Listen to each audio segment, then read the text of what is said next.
Hey, FabTV fans, I'm Fernando. I'm here with Chelsea Christer, and her film is called Out for Delivery, and it's a very strong, powerful film. So what made you want to make this film? So this is unfortunately inspired by true events. I heard the story, it was told to me, and it was a story of a woman who decided to pursue end of life care, and the shipping company now actually delivers this medication direct to you, and the shipping company in the true story just lost the package completely.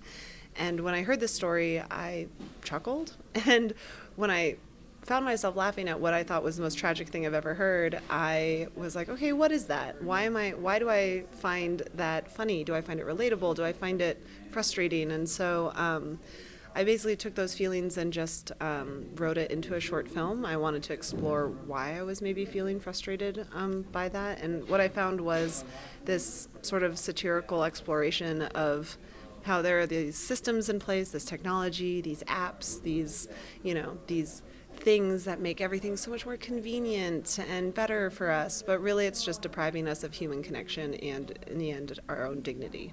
You mean convenience to in your life?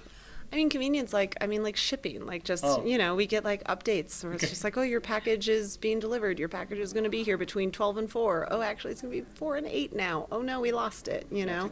It's like that, but also, in terms of just like, and this is like an extreme exploration of that, it's like, okay, what if you did have to have your end of life medication shipped in this way, and how would these systems fail us in the most tragic, horrible way?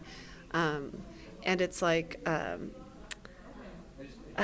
it's less about, the end of life and more about the systems that aren't facilitating that dignity, And I think end of life care is important. I think that that's something that should be available to people who are facing terminal illness, especially painful ones.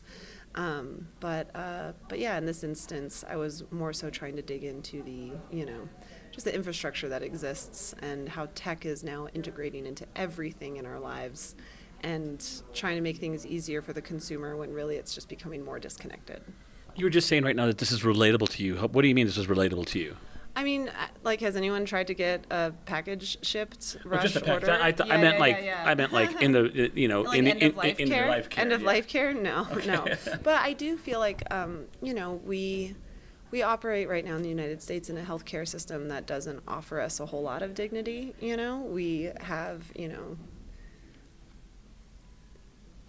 insurance companies in the United States that don't really take a lot of time to care for us. We're kind of given these interactions, like in the beginning of the film, we have, the main character is interacting over the phone with a doctor, and the doctor isn't necessarily the most empathetic voice that, she could speak with. And I have found that in my own experience in terms of just like the United States healthcare system is that whether doctors are, a little bit jaded based on the system that they're not enabled to provide very good care because of this corporatized healthcare, it's just like an interesting frustration, and I feel like everybody has a moment where they're like, oh yeah, a doctor once told me the worst thing I've ever heard about like myself and my health, and just said it in a glib way that felt inhumane almost. I think everyone has an experience like that. This was inspired by true events. Is this about a certain person? I mean, it's the story is inspired by true events in terms of a package going missing completely that was delivering end-of-life medication, but I mean, that's as far as it goes.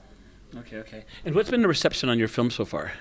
I mean, it's been very positive, It's been really interesting because, I took this and explored it as a dark comedy, but, obviously there's like a lot of sincerity in it. Like I wrap up the film in a way that explores just like the importance of human connection and how that's what provides us dignity in the end.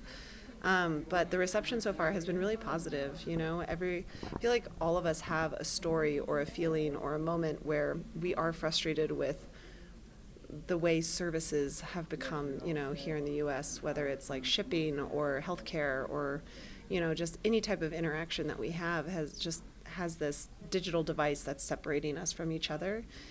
So I think people have been really resonating with that idea of how actually connecting with people one-on-one is the most essential way to, move through life in a way that has meaning. Okay, and you're here at Sundance Film Festival, right? You're showing your film here, or you're just checking out the other films and being part of the event? I mean, my film is in shorts program too. It world premiered at the Egyptian Theater here at the Sundance Film Festival on January 24th. We had a second screening on the 25th, and we have one more screening on January 31st at Redstone. And Shorts Awards are tomorrow night, so we'll see what happens. When you show your film and you're there, and when people laugh or make sounds during the films, like how do you intake that? I mean, we make these films because we're, exploring something that we're wrestling with as filmmakers. I feel like we're trying to get an expression out. And I think, I make films because I like them to be conversation starters. I like them to connect and resonate with people and hopefully have someone take something away from it. So when you're sitting in a theater and you're hearing people like laugh at the moments that you want them to laugh, gasp at the moments you want them to gasp, you just feel that connection with people. You're like, oh yes, okay, they understand, they relate, they feel it, and that means the world. We put so much energy into these things. And the final stage of making a film is exhibition. It is being in a theater with an audience, collectively experiencing this art. So to be here at, one of the highest regarded film festivals in the world and sharing this, it means so much to me. So it's been a really wonderful experience. Last question, again, I'm intrigued. I love your blue hair. Why'd you pick your blue hair? And it kind of reminds me of Inside Out. Oh, I've had blue hair for years. Oh. It's just my... Your trademark? It's my natural color, I guess, Okay. What are you talking about? What blue what do you hair? mean? Yeah. But no, I've had it for a long time. It's just, I think we all find forms of self-expression that, help just make us outwardly show who we are, and the blue has just stuck, It's been around for a long time. I dig it. It's totally cool. Thanks. Totally cool. Thank you. Cool. Well, great job on the film. I thought it was really, moving and tough and a little funny here and there, but it's really good. I can't wait to see it again.